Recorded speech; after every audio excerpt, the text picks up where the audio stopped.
এরকম করতেছিল, দাঁত কামড়ে আমাকে কিছু বলার চেষ্টা করতেছিল। আহ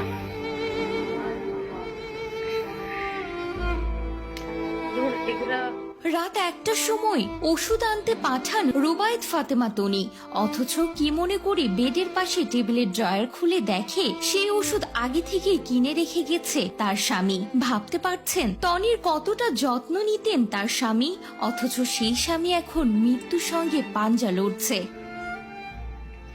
সরি, মানে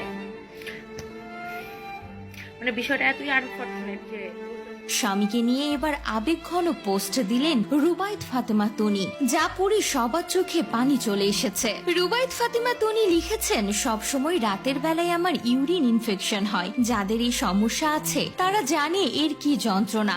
এমন অনেকবার হয়েছে ভোর রাতে ফার্মেসি বন্ধ, আমার ওষুধ পাওয়া যাচ্ছে না। আমার হাজবেন্ড নিজে ড্রাইভ করে পুরো ঢাকা শহর ঘুরে ওষুধ নিয়ে এসেছে। লাস্ট 3-4 মাস আগেও একবার ভোর 4টায় ব্যথায় আমার মরে যাওয়ার অবস্থা। সাথে সাথে সে একা বের হয়ে গেছে, সকাল 6টা বাজে আসছে।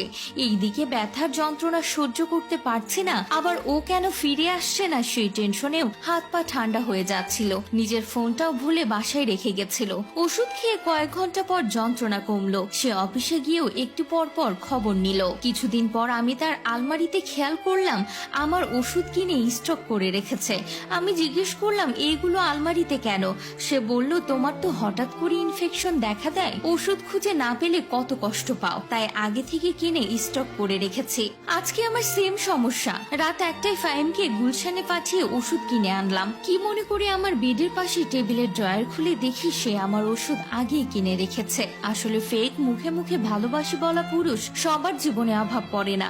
যত্নবান আর দায়িত্বশীল পুরুষ সবাই হতে পারে না। মিস হিম ব্যাডলি। স্বামীকে স্মরণ করে এমনই আবেগঘন পোস্ট দিলেন রুবায়েত ফাতেমা তনি। সত্যি এমন যত্নশীল পুরুষ সবাই হতে পারে না। তার এই আবেগঘন পোস্টের নিচে কমেন্ট করেছেন চয়নিকা চৌধুরী। লিখেছেন, সবকিছুর বিনিময়ে এ ভালোবাসার সম্মানিত মানুষ ফিরে আসুক এই প্রার্থনা। তিনি সব পারেন, শক্ত হন আপনি রুবায়েত ফাতেমা তনি। আপনি ভাগ্যবান, এটা সত্যি।